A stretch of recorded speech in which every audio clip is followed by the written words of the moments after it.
So it's Sophie's Choice, but with way bigger stakes.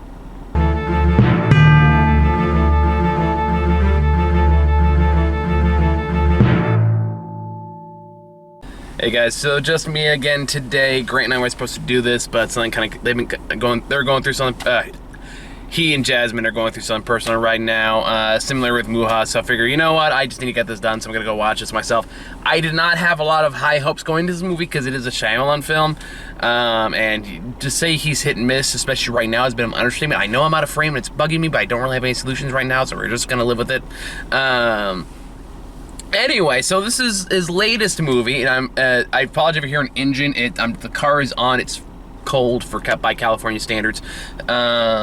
So this is his latest movie, which is basically about 4 individuals who go basically raid this gay couple's Airbnb with their young daughter. In order to present a choice. The choice is that they have to willingly sacrifice one of them in order to prevent the apocalypse. And the more they say no, the more shit gets fucky. So right off the bat, like I feel like I need to talk about Shyamalan's recent catalog, because it is kind of interesting to see how he went from the darling of Hollywood to like one of his most detested directors to kind of going back up a bit and then down a bit and then kind of working his way back up. And it's kind of ironic because the director who's most known for having the twist ending, the biggest twist right now is whether or not his movie's going to be good. Because like last few releases, off top of my head, like The Visit was pretty decent, like a good little small horror film, more restrained, but on some hilarious portions. I don't know whether or not they're intentional, but I remember enjoying the movie pretty well. Split was actually pretty good. Glass sucked. Glass was really bad. Then what do you make after that? There was one more that I'm forgetting. And I remember it. Oh, Old. That's what he made. He made Old last year, which again was kind of interesting, kind of bad. Well, it wasn't last year, it was the year before. And I remember just kind of feeling kind of about it. Like it was perfect. It was like I won't even say it's perfectly fine. It made me uncomfortable, but not in a good way. This one, I am happy to say, is actually one of his good ones. I actually like this movie quite a bit.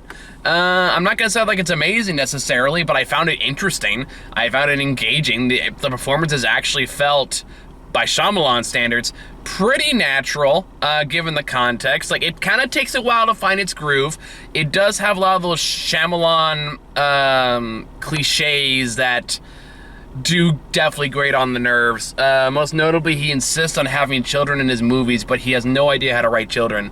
So they never sound authentic. They always sound weird. And this little girl, God bless her, is doing her best. But there are definitely some weak spots. And I don't know if it's her fault. I don't know if it's the writing, a little mixture of both. But either way, it's like that kid wasn't really working for me. But everyone else, surprisingly, once the film really gets going, do turn in some pretty solid performances. I'm gonna IMDb the name, but like right off the top of my head, I do have to give a lot of credit to Dave Bautista, who has really grown as an actor since his Guardians of the Galaxy days. I feel like more than any other of the wrestler that went actor route of the last decade, the last 20 years or so, he's arguably the best in that he seems most willing to diversify the work he does. Actively seeks it out and actively seeks to grow as an actor. Look, I enjoy a good Dwayne Johnson movie as much as the next guy, but that guy is a brand. He's living by the brand, and he's not really interested in playing anything that challenges that brand in any interesting way. He's just kind of just playing Dwayne Johnson. It's why he's probably one of the last real movie stars out there right now, but it doesn't really make him interesting to watch. But I won't deny his charisma. John Cena is getting up there. He is starting to take more risks. Like Peacemaker was a really good opportunity for him, and he really took control of it. I'm really happy to see that. I've liked some of the work he's done, but he's still, I don't know. I feel like John Cena is more kind of still finding his way as an actor, kind of figuring out what he wants to do with it. Although they both, he seems like a very lovely man. Dave Bautista has really kind of just sunk his teeth right out of the gate with Guardians of the Galaxy, and he's just been exploring different things ever since. And I have a huge amount of respect for him for that reason. And here, despite the fact his whole character is basically to be kind of what's the word I'm looking for? Not mute necessarily, but stoic. That's what I'm looking for. He's kind of meant to be stoic and just as like a messenger meant to deliver this this awful message, for lack of a better term, and be the moderator for it, basically. He does a good job adding some kind of interesting nuance to it. Like, he does seem like a person who's legitimately kind of hating every second he's there, but he feels he has to do it, and has this unbreakable conviction around it. And he does, like, so yeah, and the guy's still built like a fucking mountain, so he comes in looking like the most buff Jehovah's Witness you've ever seen in your life. And it's everyone else does a pretty solid performance in like the central thesis, like not central thesis, but the central story of, is this real? Like, will an apocalypse happen if they don't make this decision?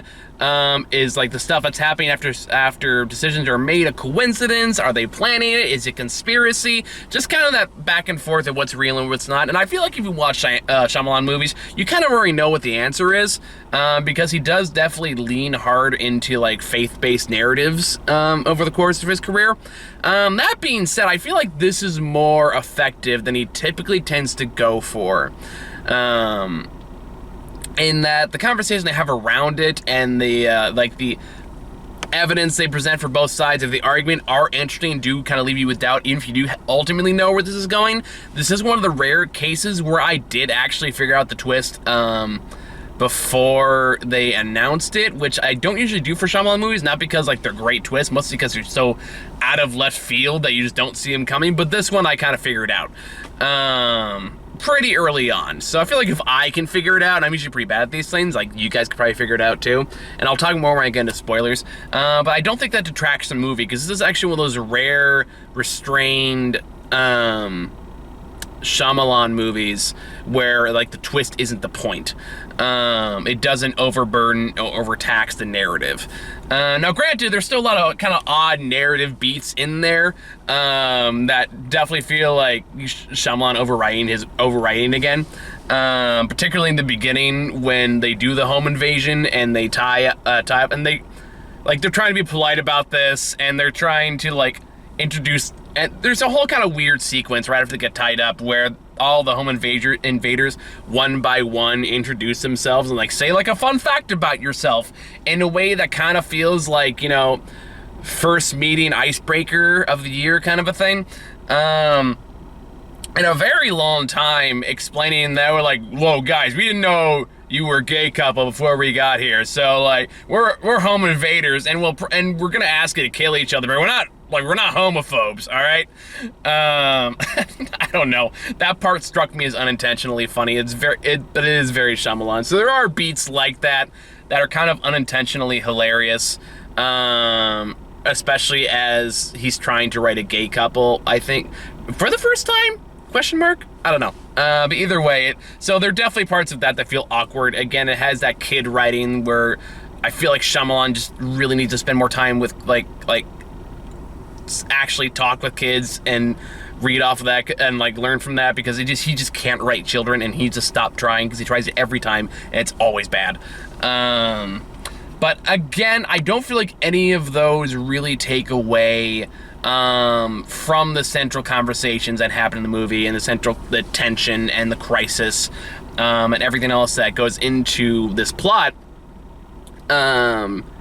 And you do find yourself getting more invested, because the people they did find to play the couple are very good, and they do work very well off each other. And all the home invaders also work really well off each other. Even Ron Weasley, I know that's not his name. Even, I probably shouldn't even reference Harry Potter characters at this point. So I'm gonna figure out his acting name, and I'm gonna read it because I want to respect the actor. I know it is Rupert something, and it is embarrassing to me that I don't know what his name is. Rupert Green? I'm going to take a guess on that. We're going to find out as I am vamping to figure out what his name is. Come on, cast list. I was close. It's Rupert Grint. So I got like the first two letters of his last name right. Yeah. So I would just say, like, I don't know if I can have a whole lot to say about this movie. And I've already said. Other than that, I think despite despite what it has working against it, which is Shyamalan's kind of weird camera choices for the first half of the film, which are thankfully kind of taper out as the movie goes on, and his kind of weird writing style and some of the weird beats that the film takes. Once you get past all that, it does feel like it gets smaller and smaller as the film goes on. When it really gets to the meat of the story, there is a lot of meat there to digest. So good job.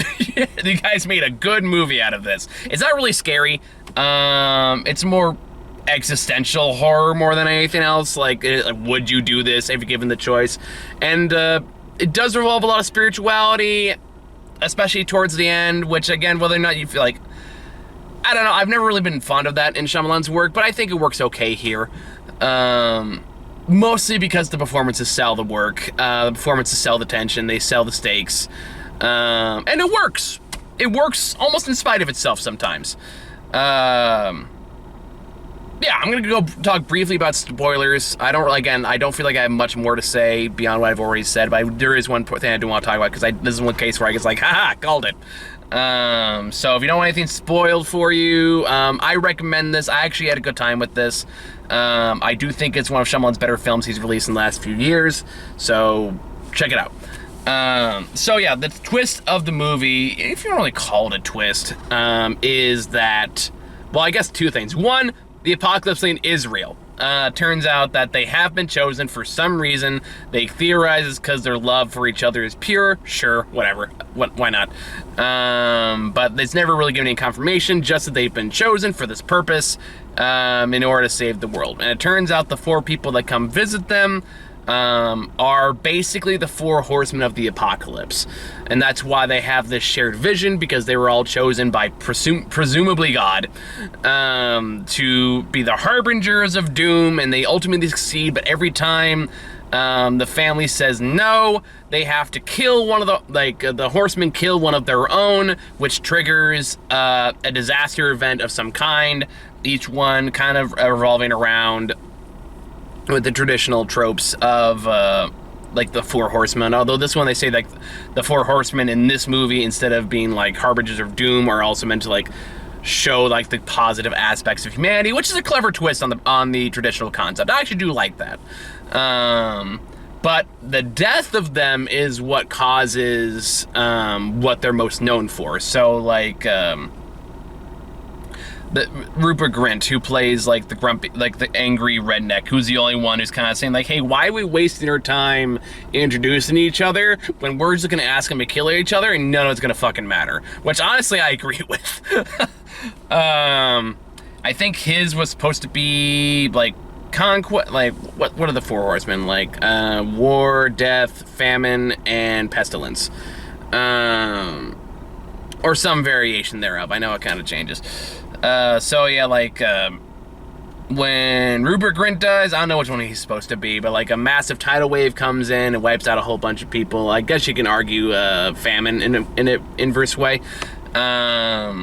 When pestilence dies, like a disease starts killing off all the kids in various areas.